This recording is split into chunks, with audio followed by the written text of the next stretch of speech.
আমন্ত্রণ নতুন আরো একটি ভিডিওতে।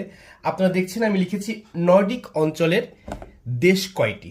নর্ডিক বলতে একটা প্রাকৃতিকভাবে গঠিত একটা জায়গার নাম। সেই অঞ্চলের পাশে কয়টি দেশ আছে এবং এই দেশগুলোর নাম কি, রাজধানী কি, এবং এই নামগুলো কিভাবে আপনি খুব সহজে মনে রাখবেন সেটাই আজকে শিখাবো। এখন আমরা জানবো দেশ কয়টি। দেশ পাঁচটি। কয়টি দেশ? পাঁচটি দেশ। এখন আমরা জানবো এটা কিভাবে খুব সহজে আমরা এই নামগুলো জানতে পারি।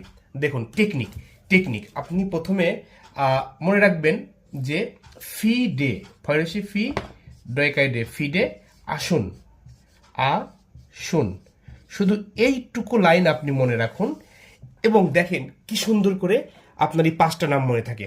ফি এক নাম্বার, ফিতে ফিনল্যান্ড। কি? ফিনল্যান্ড। ফিনল্যান্ড। ডে দুই নাম্বার, ডেতে ডেনমার্ক। ডেনমার্ক। আতে আইসল্যান্ড। আইসল্যান্ড। দন্ত সরস্বতীতে সুইডেন। সুইডেন। আর দন্ত নতে নরওয়ে। নরওয়ে। আচ্ছা, এবার আমরা মিলাই একটু, তাই না? ফি ডে আসুন, ফি ডে আসুন। এটা হচ্ছে নর্ডিক অঞ্চলের দেশ। কয়টি দেশ? পাঁচটি দেশ। ফি একটা, দুইটা, তিনটা, চারটা, পাঁচটা। ফিতে হচ্ছে ফিনল্যান্ড, ডেতে ডেনমার্ক, আতে আইসল্যান্ড, সুতে সুইডেন, নতে নরওয়ে। এখন আমরা এই দেশগুলো রাজধানী সম্পর্কে আলোচনা করব। আমরা নর্ডিক অঞ্চলের দেশগুলো কিভাবে সহজে মনে রাখি সেটা কিন্তু আমরা শিখেছি। এখন আসুন আমরা এই দেশগুলোর রাজধানী সম্পর্কে জানি।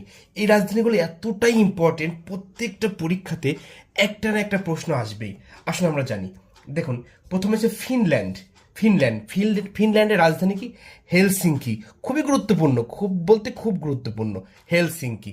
এরপর আসবেন ডেনমার্কের রাজধানী কোপেনহেগেন।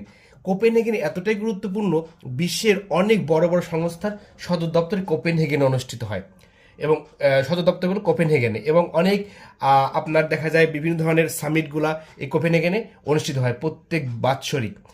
এরপর আসবে আইসল্যান্ডের রাজধানী রিকজাভিক। অবশ্যই আপনি বানানটা মনে রাখবেন, REYKJAVIK, রিকজাভিক। এটা খুব গুরুত্বপূর্ণ একটা প্রশ্ন। এবং এরপর আছে সুইডেনের রাজধানী স্টকহোম। আপনারা শোনেন না এই রাজধানীগুলা এমন কেউই নেই, এবং দেখবেন এই রাজধানীগুলো এতটাই গুরুত্বপূর্ণ যে বারে বারে পরীক্ষায় আসে। নরওয়ের রাজধানী অসলো। এই নর্ডিক দেশের মধ্যে তিনটা দেশ আছে, যে তিনটা দেশ হচ্ছে স্ক্যান্ডিনেভিয়ান দেশের মধ্যে অন্তর্ভুক্ত। এর মধ্যে একটা হচ্ছে ডেনমার্ক, আরেকটা হচ্ছে সুইডেন, আরেকটা হচ্ছে নরওয়ে। এই স্ক্যান্ডিনেভিয়ান এবং নর্ডিক দুটোই হচ্ছে একটা অঞ্চল। এই অঞ্চলগুলোর পাশে যে দেশগুলো অবস্থিত মূলত তাদেরকে নর্ডিক দেশ বলা হয়, এবং এই তিনটা দেশকে বলা হয় হচ্ছে স্ক্যান্ডিনেভিয়ান। তো আমরা সহজভাবে জানলাম, মনে হয় না আর ভুল হবে।